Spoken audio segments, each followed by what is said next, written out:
The village of Ijumo had once thrived, its name sung in stories and remembered in rhythms. But now, it lay still. The air was dry and heavy. Dust danced in abandoned courtyards. Shrines cracked in silence. Elders sat beneath fading trees, their eyes vacant, as if time itself had forgotten them. Among them walked Temi, a quiet girl with eyes full of questions. Her footsteps left soft prints in the red earth as she wandered, past sleeping huts and fallen calabashes. Something tugged at her chest, not pain, not fear, something old, something calling. A lullaby, faint and distant, rose on the breeze. Temi followed it. It led her to the forgotten shrine of her grandmother. The carvings were worn smooth, and the offerings had long withered. She knelt, brushing dust from a stone spiral, and then glow. The spiral shimmered softly beneath her touch. The wind shifted. Temi, it whispered. She rose, turning toward the forest, where the trees leaned in as if waiting. Without a word, she stepped forward, drawn by something deeper than sound.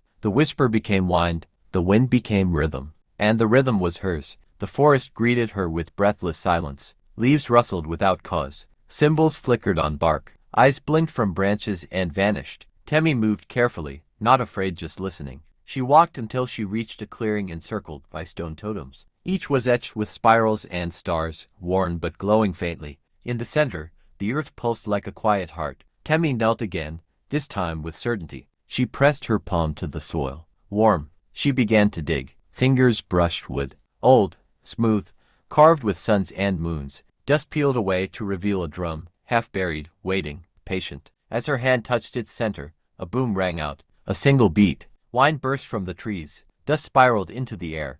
Whispers cried out in voices not hers, grandmother's, Griot's, forgotten souls. And then silence. Temi stood, the drum at her feet, and the world around her began to dissolve. She floated between stars and sand. The forest was gone. Time bent in strange directions. Memories drifted like smoke. Temi stood on a spiraling path of stone suspended in the sky. Around her, fractured visions danced, children laughing, crops blooming, drums echoing. Then fire, silence, darkness. She stepped forward into a circular platform carved from obsidian and light. And there, cloaked in starlight and bone, stood the Time Walker. His mask bore no mouth, but his presence spoke through rhythm. He raised a staff crowned with an hourglass. With one wave, the air shimmered and stories unfolded. She saw Ijumo in its golden era. The sacred drum pulsed with life. Ancestors sang, the land thrived. At the center stood King Elijuan strong, just, beloved. But time passed. His eyes dimmed. His joy turned to obsession. He silenced the sacred drum. He rewrote his story. He broke the covenant with time. And Ijumo began to rot.